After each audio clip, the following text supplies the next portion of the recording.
ఈ విజువల్స్ అన్ని ఇండియాలో జరిగే రిలీజియస్ గొడవలు. ఎవడిష్టం వచ్చినట్లు ఆడు ధర్నాలు చేయొచ్చు, వేరే దేశాల జెండాలు ఎగరేయచ్చు, అన్నీ తగలబెట్టేయచ్చు. కానీ మన పక్కనే ఉన్న చైనాలో ఇవన్నీ కుదరవు. ఇది నా మతం, నేను ఇలాగే ఉంటానంటే కోసి మామిడిగా పచ్చడి పెడతారు. ఆలైస్ ఆన్ గాజా అని స్టేటస్ పెట్టే వాళ్ళకి చైనాలో జరుగుతున్న ముస్లిమ్స్ అండ్ క్రిస్టియన్స్ మీద జరిగే అన్యాయాల గురించి తెలియదు అనుకున్న పాపం. చైనాలో ఉన్న ముస్లిమ్స్ వాళ్ళ ట్రెడిషనల్ డ్రెస్ అయిన హిజాబ్ ని ధరించి రోడ్ల మీద తిరగడానికి వీల్లేదు. అండ్ క్రిస్టియన్స్ జరుపుకునే మోస్ట్ ఇంపార్టెంట్ ఫెస్టివల్ అయిన క్రిస్మస్ కి చైనాలో అసలు హాలిడేనే లేదు. ఏ స్కూల్స్ లో, కాలేజెస్ లో లేదా ఆఫీసులో క్రిస్మస్ సెలబ్రేషన్స్ అనేవి చేసుకోకూడదు. క్రిస్మస్ రోజు హాలిడే కూడా ఉండదు. ఎవరన్నా రోడ్డు మీదకి వచ్చి వాళ్ళ రిలీజన్ గురించి మాట్లాడితే తీసుకెళ్లి జైల్లో వేస్తారు. చైనా ఒక ఎథీస్ట్ స్టేట్, అంటే దేవుణ్ణి, రిలీజియస్ ని నమ్మరు, నమ్మకూడదు. ఈ 21st సెంచరీలో పుట్టిన పిల్లలకైతే మతం అనేదే లేదు. ఇక్కడ లేకపోవడం అనేది కాదు, బలవంతంగా తీసేశారు. చైనా గురించి ఎప్పుడు మాట్లాడినా వాళ్ళ దగ్గర ఉన్న టెక్నాలజీ గురించి, వాళ్ళ డెవలప్మెంట్ గురించి మాట్లాడతారు. 10లో 9 మందికి ఈ మతం గురించి విషయాలు తెలియవు. మా మతాన్ని మేము ఫాలో అయితే తప్పేంటి అన్నందుకు 15 లక్షల మందిని క్రూరంగా చంపేశారు. ఆ దేశంలో మతం గురించి మాట్లాడిన ప్రతి ఒక్కరి పరిస్థితి ఇదే. చైనా అంతలా డెవలప్ అవడానికి వాళ్ళు చెప్పే మెయిన్ రీజన్ ఏంటంటే రిలీజియన్ ని కంట్రోల్లో పెట్టడం అంట. ఇదేదో 5-10 సంవత్సరాల నుంచి జరుగుతున్నది కాదు, 80 సంవత్సరాలుగా జరుగుతున్నది. మతాన్ని ప్రజల్లోంచి తీసేయాలన్న ఆలోచన ఎలా వచ్చింది, ఎలా తీసేయగలిగారు అనేది డీటెయిల్గా ఈ వీడియోలో చూద్దాం. ఈలోపు వీడియోకి ఒక లైక్ చేయండి. ఇంకా వీడియోలోకి వెళ్తే, మావో జెడాంగ్ ఈయన కారణంగానే ఈరోజు చైనా ఇలా ఉంది. మతాన్ని ప్రజల్లోంచి తీసేయాలన్న ఆలోచన మొదలైంది ఈయన దగ్గరే. అక్టోబర్ 1, 1949 నేషనలిస్ట్ కామింతాంగ్ అనే పార్టీ ఓడిపోవడం వల్ల చైనాలో కోల్డ్ వార్ అనేది ఎండ్ అయ్యి చైనా పీపుల్ రిపబ్లిక్ ఆఫ్ చైనాగా మారింది. Chinese communist party CCP Mao Zedong అధ్యక్షతన ఏర్పడింది. రష్యా తర్వాత సెకండ్ లార్జెస్ట్ కమ్యూనిస్ట్ కంట్రీగా చైనా ఏర్పడింది. ఈ కమ్యూనిస్ట్ ఆలోచనల నుంచి పుట్టినవాడే మావో జెడాంగ్. వీళ్ళ ఆలోచనల ప్రకారం వీళ్ళు ఎథీస్టులుగా ఉండాలి, అంటే దేవుడిని, ఆచారాలని నమ్మరు. ఆ టైంలో సొసైటీని బాగా అబ్జర్వ్ చేసిన మావో జెడాంగ్ ఏం ఆలోచించారంటే, ప్రజల్ని మతం అనేది సపరేట్ చేస్తుంది.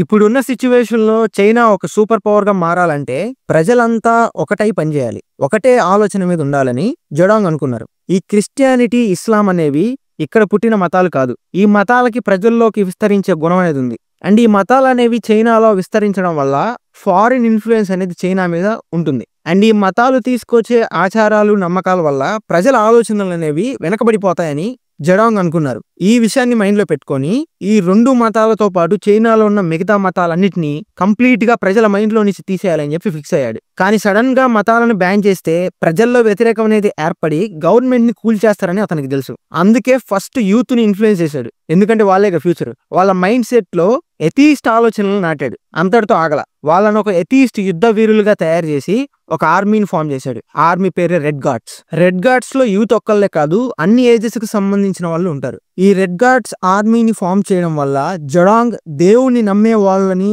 దేవుణ్ణి నమ్మని వాళ్ళని క్లియర్ గా సెపరేట్ చేయగలిగాడు. ఇంకిక్కడి నుంచి అసలు ప్లాన్ అనేది మొదలైంది. 3 స్టేజెస్ లో తన ప్లాన్ ఇంప్లిమెంట్ చేశాడు. ఫస్ట్ స్టేజ్ లో రీఎడ్యుకేషన్ క్యాంప్స్ అనే క్యాంప్స్ ని పెట్టి ఈ దేవుడిని నమ్మే వాళ్ళందరినీ ఆ క్యాంప్స్ కు తోలేశాడు.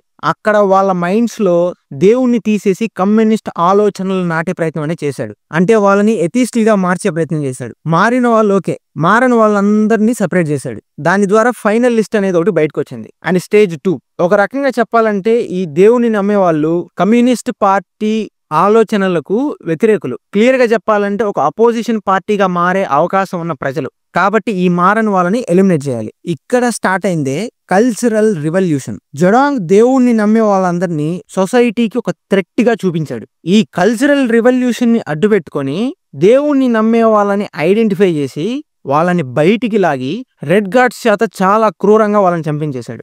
ఎంతో మంది యుగూర్ ముస్లిమ్స్, టిబేటియన్ బుద్ధిస్టులు, ఫాలన్ గాంగ్ ప్రాక్టీషనర్స్ చాలా క్రూరంగా చంపబడ్డారు. అఫీషియల్ లెక్కల ప్రకారం 10 నుంచి 15 లక్షల మంది చంపబడ్డారు. అన్అఫీషియల్ గా ఈ లెక్క ఇంకా ఎక్కువే.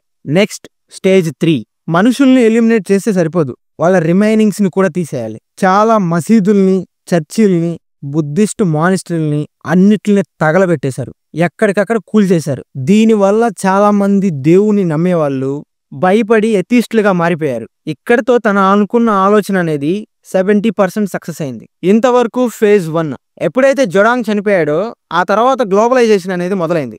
అప్పుడే international human rights, cultural rights అనేవి మొదలయ్యాయి. యునైటెడ్ నేషన్స్ అనేది క్రియేట్ అయింది. డెవలపింగ్ కంట్రీస్ ఏవైతే ఉన్నాయో మెంబర్స్ అవ్వక తప్పలేదు. మానవ హక్కుల్ని, రిలీజియస్ రైట్స్ ని ఇంప్లిమెంట్ చేయకపోతే యునైటెడ్ నేషన్స్ ఊరుకోదు. అప్పుడు మొదలైందే ఫేజ్ 2. అప్పటి వరకు మతం అనేది మతానికి సంబంధించిన పెద్దలు చేతిలో ఉండేది. కానీ ఫేజ్ 2 మొదలైన దగ్గర నుంచి మతం అనేది గవర్నమెంట్ లో ఒక పార్ట్ అయింది. ఈ కమ్యూనిస్ట్ పార్టీకి కోర్ చైనీస్ ఫిలాసఫీ అనేది ఒకటి ఉంది. అదే కర్మ.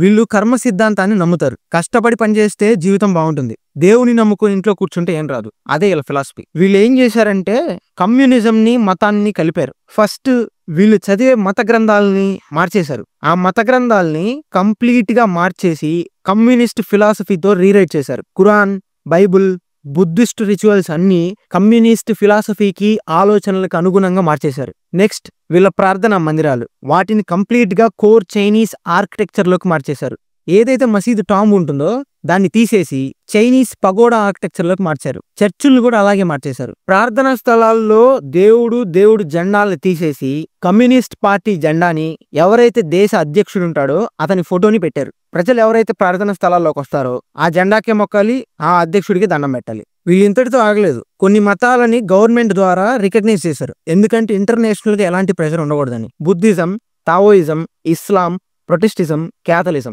ఈ రిలీజియస్ గవర్నమెంట్ ద్వారా రికగ్నైజ్ అయిన మతాలు. ఈ మతాలకు సంబంధించిన అంతా అడ్మినిస్ట్రేషన్ గవర్నమెంట్ చేతిలోనే ఉంటుంది. రూల్స్ ఎంత స్ట్రిక్ట్ గా పెట్టారంటే రిలీజియన్ కి సంబంధించిన అన్ని ప్లేసెస్ ని ఫాలో అయ్యే మనుషులు గవర్నమెంట్ దగ్గర రిజిస్టర్ అయ్యి ఉండాలి.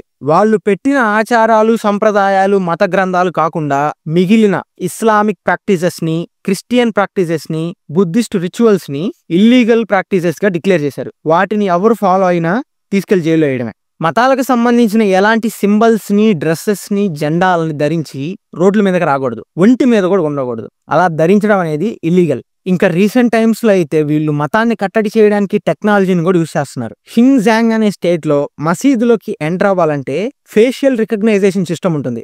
ఎవరైతే గవర్నమెంట్ దగ్గర రిజిస్టర్ అయి ఉంటారో వాళ్ళు మాత్రమే మసీదులోకి ఎంటర్ అవుతారు. అండ్ రిజిస్టర్ అయిన వాళ్ళ ఫోన్స్ ను కూడా గవర్నమెంట్ మానిటర్ చేస్తూ ఉంటుంది. ఎందుకంటే ఆ ఫోన్స్ లో ఒరిజినల్ ఖురాన్ ఓపెన్ చేసి చదవడానికి వీల్లేదు. 18 సంవత్సరాలు నిండని వారెవరు రిలీజియస్ ప్రాక్టీసెస్ చేయకూడదు. వాళ్ళ రిలీజియన్ కి సంబంధించిన స్కూల్స్ కూడా అటెండ్ అవ్వకూడదు. వీళ్ళు పెడతా ఉంటారుగా సండే స్కూల్స్ అని, ఖురాన్ క్లాసెస్ అని, మదర్సాలని, ఇవన్నీ అక్కడ బ్యాన్. ఆ స్కూల్స్ కూడా ఎవరు వెళ్ళకూడదు. బుద్ధిజము, తావోయిజం టీచింగ్స్ అనేవి అలౌడ్, బట్ అవి అండర్ స్టేట్ కంట్రోల్లోనే ఉంటాయి. ఏమైనా తేడా వచ్చిందంటే ఇంక అయిపోయినట్లే. షింగ్జాంగ్ స్టేట్ లో ఇస్లాం ని కంప్లీట్ గా బ్యాన్ చేశారు. కొన్ని మసీదులను అయితే కంప్లీట్ గా డెమాలిష్ చేసేశారు. మిగిలిన వాటిని మాడిఫై చేశారు. చైనాలో ఇస్లామిక్ నేమ్స్ ని కంప్లీట్ గా బ్యాన్ చేశారు. రంజాన్ రోజు అయితే అన్ని స్టేట్స్ లో, అన్ని స్ట్రీట్స్ లో, ప్రతి ఒక్క బిల్డింగ్ దగ్గర, రిలీజియన్ ప్లేస్ దగ్గర కంప్లీట్ గా సర్వైలెన్స్ అనేది ఉండిద్ది. ఎవడైనా రంజాన్ ని సెలబ్రేట్ చేసుకుంటూ దొరికాడో ఇంకా అయిపోయినట్లే, తీసుకెళ్లి జైల్లో వేస్తారు. ఇస్లాంలో పందిని తినడం, ఆల్కహాల్ తాగడం అనేది చాలా పాపం. షింగ్జాంగ్ స్టేట్ లో యూగురు ముస్లింస్ చేత బలవంతంగా అవి తినిపించి, అవి తాగించి మతం అనేది మార్చారు. ఇంకా చర్చిల్లో అయితే క్రాస్ సింబల్ ని తీసేసి చైనీస్ ఫ్లాగ్స్ ని, షీ జిన్పింగ్ పోర్ట్రేట్స్ ని పెట్టారు. పెట్టకపోతే చంపేస్తారు. బైబుల్ ని కంప్లీట్ గా రీరైట్ చేయించి అందులో చైనీస్ సోషలిస్ట్ వాల్యూస్ ని, ఐడియాలజీని పెట్టారు. ఇంకా అదే అక్కడ బైబుల్, దాన్నే చదవాలి. ఇంకా బుద్ధిజంలో అయితే బుద్ధిస్ట్ టీచింగ్స్ గురించి ఉండదు. చైనీస్ కమ్యూనిస్ట్ పార్టీ గురించి, కమ్యూనిస్ట్ ఐడియాలజీ గురించి ఉంటుంది. అదే నేర్చుకోవాలి, దాన్నే పాటించాలి. ఇంకా అక్కడ అదే బుద్ధిజం. అక్కడ చైనీస్ మీడియాలో కూడా మతం అనేది ఎప్పుడు ఒక మూఢనమ్మకంగా చెప్తూ ఉంటారు. ఇంకా స్కూల్స్ అండ్ కాలేజీలో కూడా రిలీజియన్ ని ఒక అంటువ్యాధి లాగా, ఫారిన్ కంట్రీ నుంచి వచ్చిన ఒక బ్యాడ్ ఐడియాలజీగా పోర్ట్రే చేస్తుంటారు. దాన్ని ఫాలో అయితే వెనకబడిపోతారు అని చెప్పి పిల్లలకి నేర్పిస్తుంటారు. మరి ఇంత జరుగుతుంటే మిగతా దేశాలలో ఏం చేస్తున్నారు? ఎవరేం అడగట్లేదంటే మొదట్లో అడిగేవారు, కానీ ఆ తర్వాత అడగడం ఆపేశారు. ఎందుకంటే మతాల వల్ల క్రియేట్ అవుతున్న సమస్యలు సాల్వ్ చేయలేక వాళ్ళ సంకలాలు నాకుంటున్నారు. ఇంక యువతల వాళ్ళకి ఏం చెప్తారు? అసలు ఈ ఇష్యూ మీద చైనా ఏమంటుంది? చైనీస్ కమ్యూనిస్ట్ పార్టీ ఏమంటుందంటే రిలీజియన్ అనేది ఒక పొటెన్షియల్ పొలిటికల్ థ్రెట్. మతాన్ని సప్రెస్ చేయడం ఒక్కటే మా ఉద్దేశం కాదు, కంట్రీ పట్ల లాయల్టీని క్రియేట్ చేయడం అనేది మా ఉద్దేశం. దేశభక్తి మాత్రమే ఒక చైనీస్ పౌరుడి యొక్క మతం అవ్వాలి, ఇంకా మిగతా మతాలేవి అతని మతాలు కాదు అని చైనీస్ కమ్యూనిస్ట్ పార్టీ అంటుంది. విన్నారుగా? ఇంత చేస్తే తప్ప చైనా అంత డెవలప్ అవ్వలేదు. మీరు ఒప్పుకున్నా ఒప్పుకోపోయినా ఇండియా కంటే చైనా 25 సంవత్సరాల ముందుంది. అలా ముందుండడానికి మెయిన్ రీజన్ ఇదే. చాలా సార్లు చాలా మంది తెలిసి తెలియక ఇండియాని చైనాని కంపేర్ చేస్తూ ఉంటారు. చైనా ఒక కమ్యూనిస్ట్ కంట్రీ, దాంట్లో గవర్నమెంట్ అనేది ఉండదు. సింగిల్ పార్టీ అనేది కంట్రీ మొత్తాన్ని కంట్రోల్ చేస్తూ ఉంటుంది. కానీ ఇండియా అనేది ఒక డెమోక్రటిక్ కంట్రీ. ప్రతి ఒక్క మనిషి ఫీలింగ్స్ కి, ఆలోచనలకి విలువిస్తూ ఇస్తూ ఇక్కడ దాకా వచ్చాం.